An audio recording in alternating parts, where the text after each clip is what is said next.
Merry Vlogmas! Thank you for joining me today. So I just have to do a December garden tour.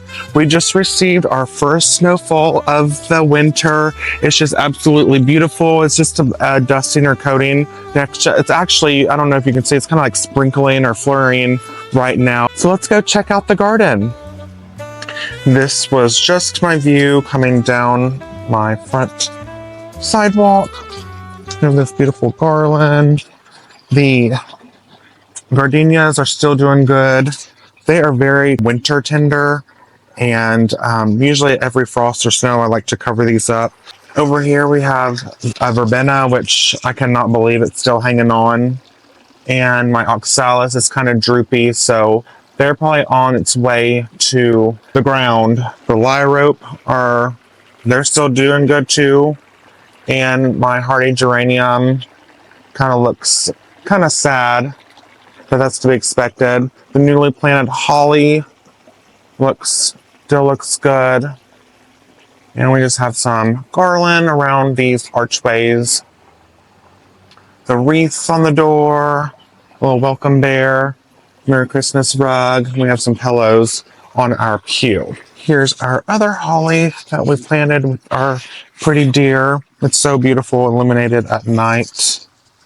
Here's the holly, still doing good. Here's the front waterfall feature. There's a little ice right here.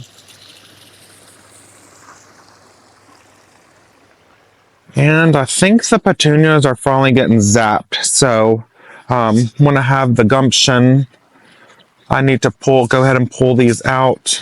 And underneath, I think they were overshadowed this year, but the blue star junipers are in there. Obviously the euphorbia is toast, but salvia kind of still looking sad, but all right. They're perennial salvia, and my azaleas, they look kind of rough.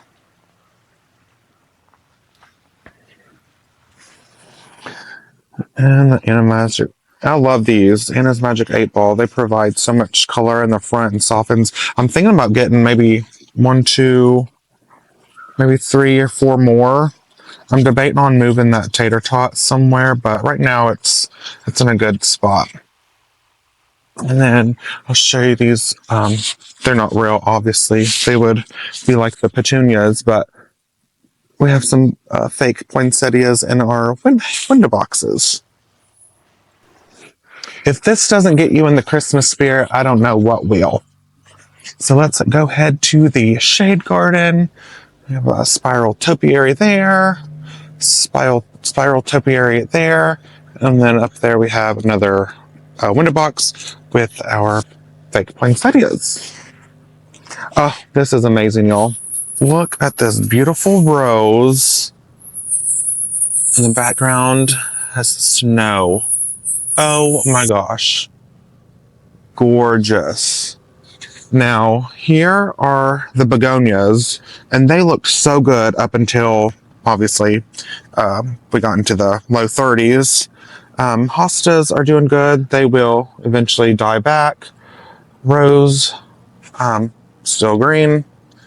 They'll die back also, and then in the springtime, I'll cut them back maybe 6 to 8 inches, and it'll grow back fine. These are not weeds, y'all. This is all the crimson clover. So it germinated just perfectly, and I can't wait. They are a winter annual, and it looks like something's been digging in there, but I cannot wait for it to continue to grow. I think it's going to provide so much beautiful color and coverage. See these hostas, they're doing what they're supposed to do. And they look dead, but they will come back.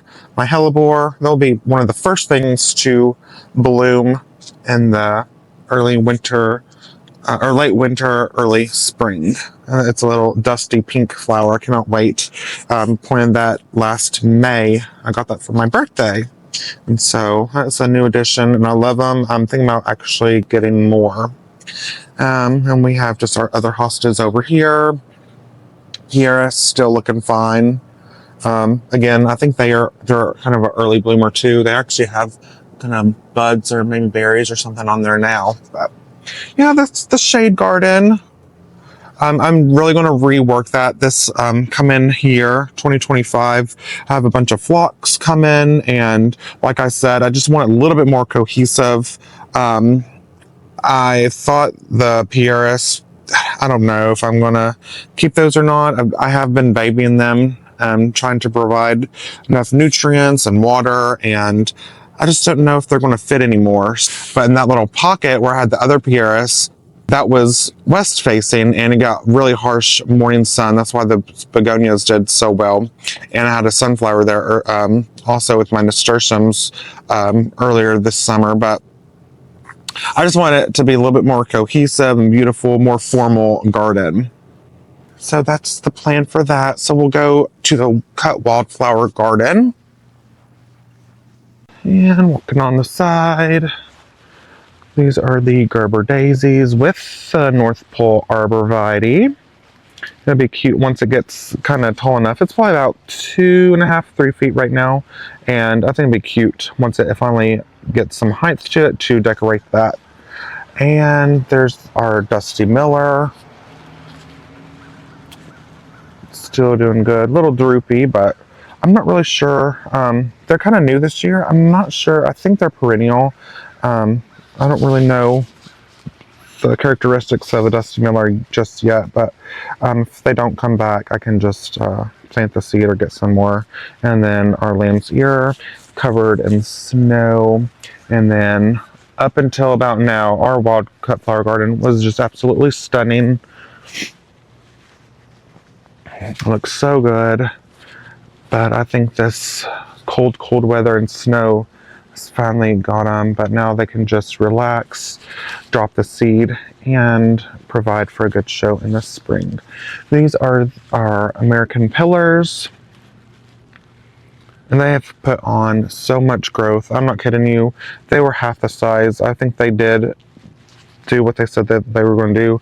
I think they grew at least 2, I would say 3 feet, and that's not an exaggeration. So if you want something, an evergreen that is a fast grower, these are perfect.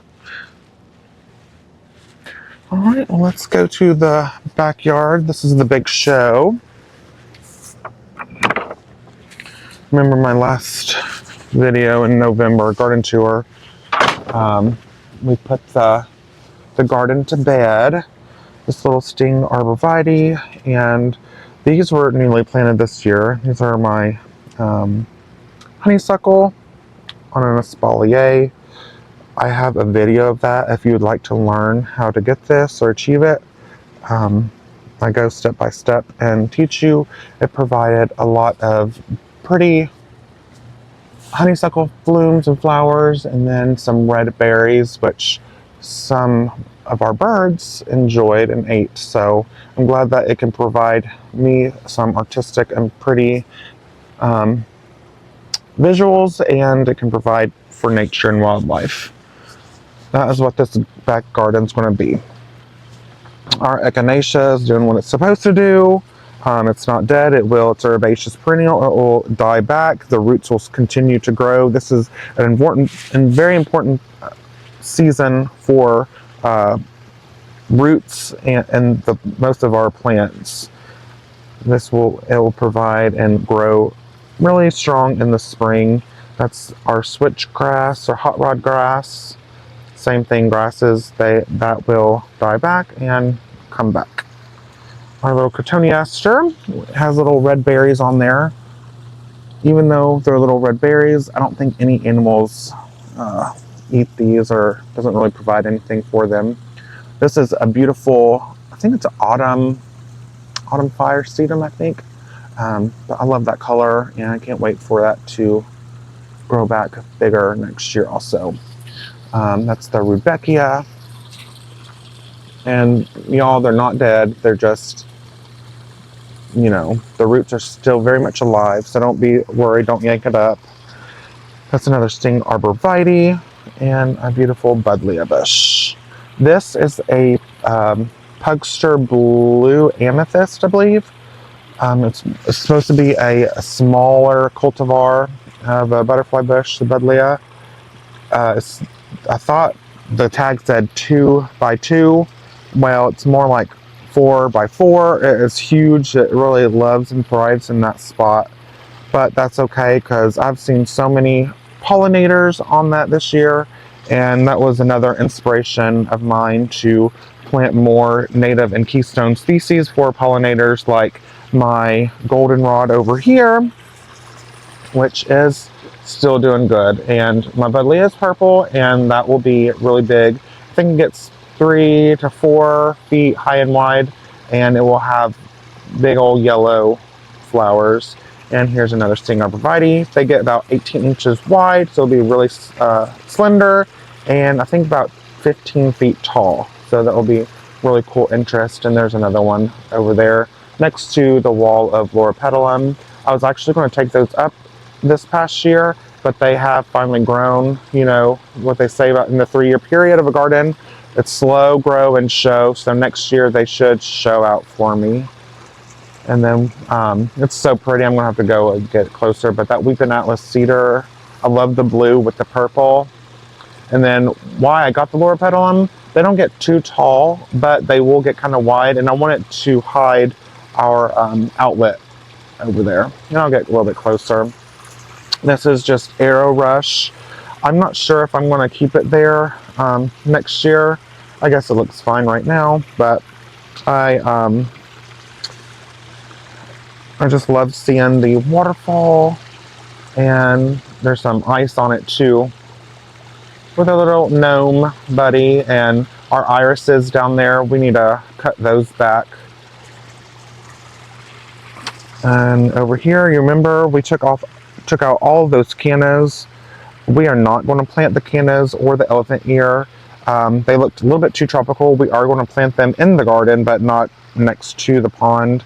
I want it to be a more woodland look. So, and plus, when we sit up at the deck, it kind of obstructed the view. So I would like to see it from the deck. So we're going to keep this kind of laying low, but very showy. That's why we have this spiderwort right here, which is purple.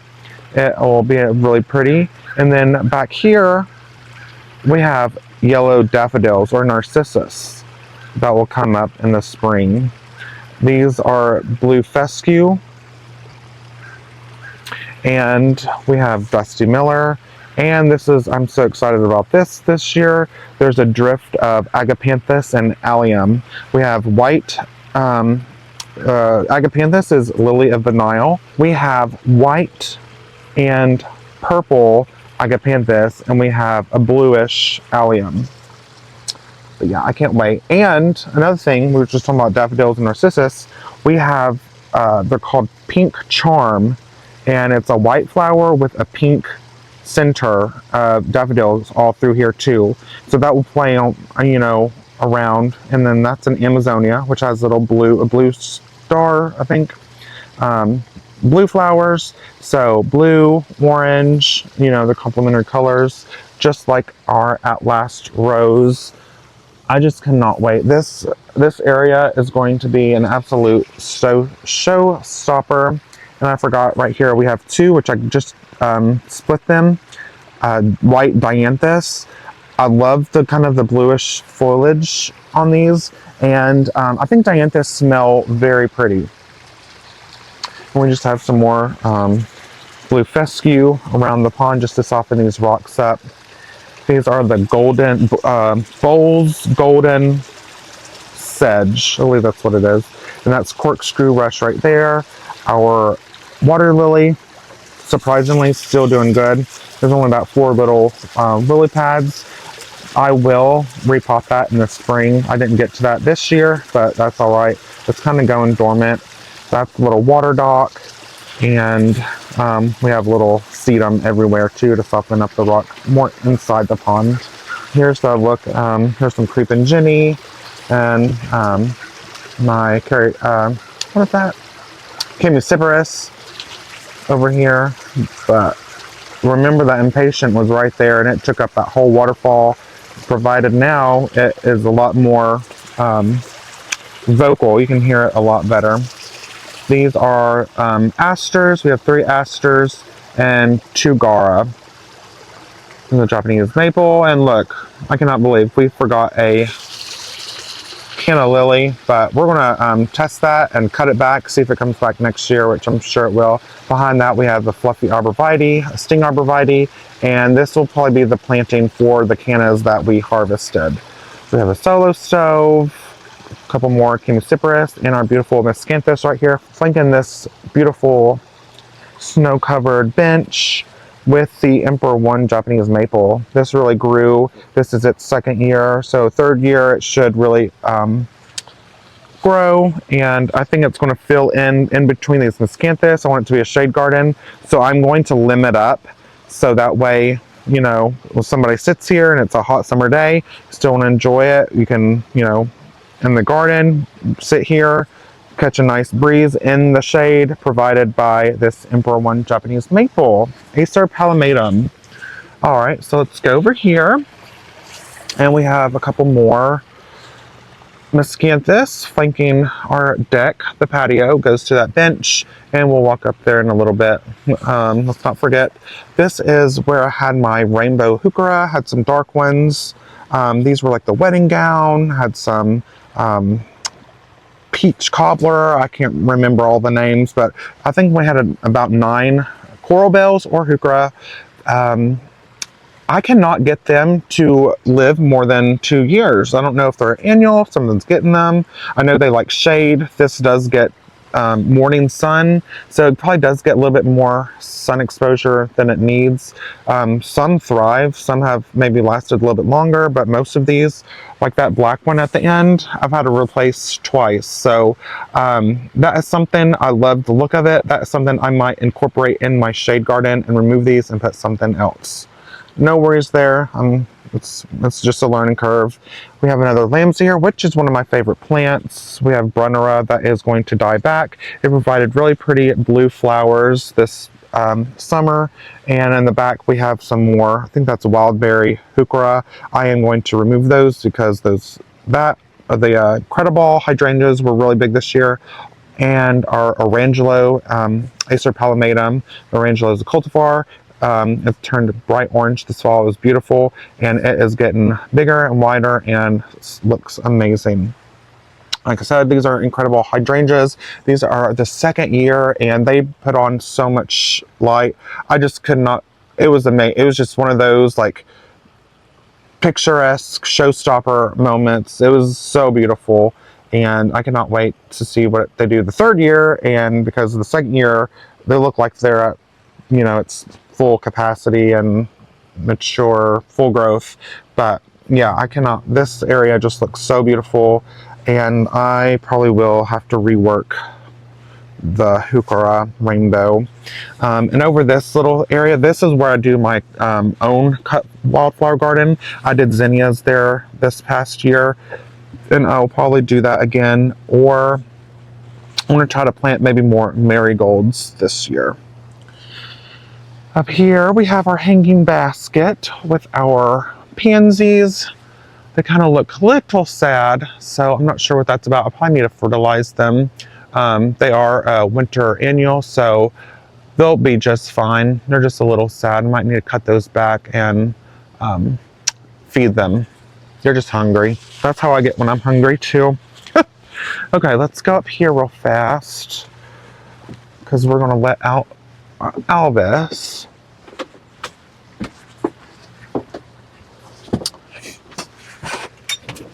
Let's see what he's doing.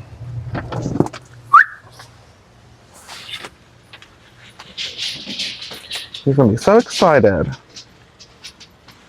Hey, baby. There's a little welcome sign here. Hey, hon. Say hey. We have our little seating area with our fire pit, and this is our ornamental peppers. They're toast, but it actually looks kind of pretty.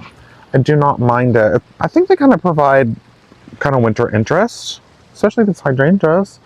I do not mind the brown crispiness at all. Over here we have some croton, but it's done. It's more of a fall plant. Yeah, that does not look great. I might have to take that one out. These mums, I don't really mind. I have some mums down there, and I think they provide good winter interest. It's just kind of, it's a little reminiscent of fall that we just transitioned into winter, and yeah, it kind of gives me some, I don't know what it does. It just, I like it. I like the, going from, fall to winter. It's dead. It did its thing, and I can, think back how pretty it was, and it's dead. I just like how, it looks. Yeah. Over here we have our foxtail, which I'm very surprised it is starting to die back now. So, which is sad. It's so pretty. We replace those every year. They're just so pretty, and it just fits in that corner very nice. I would say, let me look at this table. I would say we got maybe like a quarter, maybe half inch last night. It's still flurrying a little bit. All right, we'll go down here and finish up the tour. There's some pretty lavender here. Our lavender still has some blooms on there. Isn't that a pretty look? The yellow and the purple. Very, very good. Very complimentary. These are the gray owl junipers. Our ajuga really put on some good ground coverage for us this year. And these are new. These are Niagara Falls, I believe, by proven winners. Some grass, and they'll fill up beautifully. That's just the seating area. We'll go have a look down here, see what he is wild. I think he loves the snow, don't you?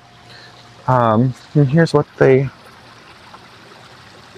pond looks like from this point of view.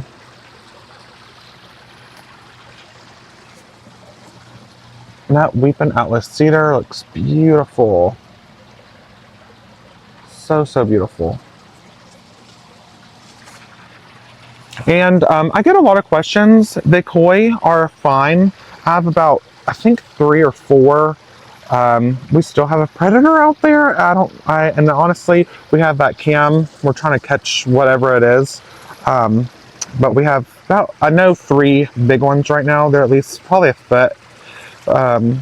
They hibernate in the winter, so our pond is at least, I think it has to be more than 24 inches or 2 feet. I think ours is about 3. So they have a cave that's right here, and they'll get down, bunker down, and once the water gets 55 degrees and below, you do not feed them anymore.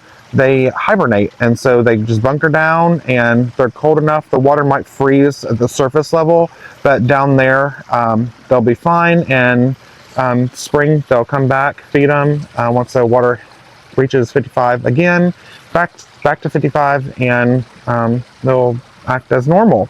And springtime is their breeding time. So I think that we had a little baby last year, and I'm not sure if it made it or not, but I know one thing: we were the breeding ground for frogs. We probably had 1,000 mini frogs. If you're just joining me to the channel, they were like very, very like piece size, and they would just hop everywhere. And Albus really liked playing with them, but it was really fun to watch. That is a magnolia, royal star magnolia. And it will be very pretty in the spring. It defoliates, and all of I think it kind of blooms on old wood, maybe. I'll have to check that out, don't quote me, but it will have a lot of big, bright white flowers. It definitely puts on a show. Over here, there's Caucasia. It's called a Lucifer plant. Has really pretty red, long flowers. I just transplanted them this year, so they didn't really put on a show. They didn't really bloom or perform, but I like them there, so we'll see what they do next year. Here is a blackberry bush. 2 blackberry bush and then 2 raspberry bushes. You can see there's the Anne's Fall Gold berries, and these are newly planted this year, so they will even get bigger and provide. I need to fertilize them and feed them, and I think they'll provide me a lot of berries next year. This, I'm not sure. This is another raised bed. I had my blueberries, which I have failed. They like acidic soil. I did not do that. So, you know, got to learn the hard way. But I might plant some solanaceae or like tomatoes and peppers and stuff like that in this raised bed next year. Here, there's a little pocket of irises. I already cut those back. I need to do those like those irises up there. That's another view of the bench with the miscanthus and the Emperor 1 Japanese maple. Whew, I can see my breath. These are the dwarf Alberta spruces. They look good. They'll get tall and they flank my shed. Looks good. Got a rose over here. That's transplanted from a rose garden I did. Another sting arborvitae. I have 4 in each corner and then 3 inside of the garden. These are called buckthorn or Romulus, maybe. They're called hedge line by proven winners, I believe. And I think I have 8 or 9 of these, and it just kind of provides a little wall or barrier or hedge line for this. They put on a lot of growth. They'll get 3 to 4 feet, and kind of they'll fill in and look really pretty. Right here, I have a hydrangea. It put on a lot of growth this year. The blooms are spent, but like I said, I like the winter interest. And here's another Invincible 2, which is like pink hydrangea. I think that is a macrophylla, big leaf. And then we have our clematis and Virginia creeper over here. It struggled. It kind of didn't even make it halfway up the pole. I'm not sure what I'm going to do. I think I'm going to have to help it. I have little staples in there, thinking that it would kind of climb. Hopefully it gets the idea next year. I thought it could. It actually grew up on the fence. I don't know if you can see the little suckers kind of grew up this way. So I don't know why it didn't do it on the pole. We'll have to figure that out. But we have our emerald green arborvitaes over here. We have 5. These 2 were, if you remember, were flanking my shed. I took those out, put them in the ground, and planted 3 more to provide a little hedge line there too. And lastly we have a sting arborvitae there. And lastly, the newest addition are these ruby. I always want to say ruby eclipse. They're ruby colored flowers, but they're just called eclipse hydrangeas. And they're by First Editions, and I cannot wait. This black foliage is stunning, especially up against the snow. We have 5. They get 3 to 5 feet wide, 3 to 5 feet tall, so they'll really grow in this area perfectly. And I will probably come out even more and plant a little more in these rows, just so it will these will get big and then stair step down. I cannot wait to do that next year. But that is pretty much it for 2024 garden season. This is December, and this was the first snowfall of the winter. It's still spitting. I don't know if you can tell on the video. I think you can, but I just had to show y'all and get you in the Christmas spirit. I think this was a successful season, not only for the garden, but for me, because I learned so much, and I can take so much what I learned in the Master Gardener program and what I learned hands-on can take into next year. But thank you so much for joining me today, and I hope you and your family has a Merry Christmas. Bye.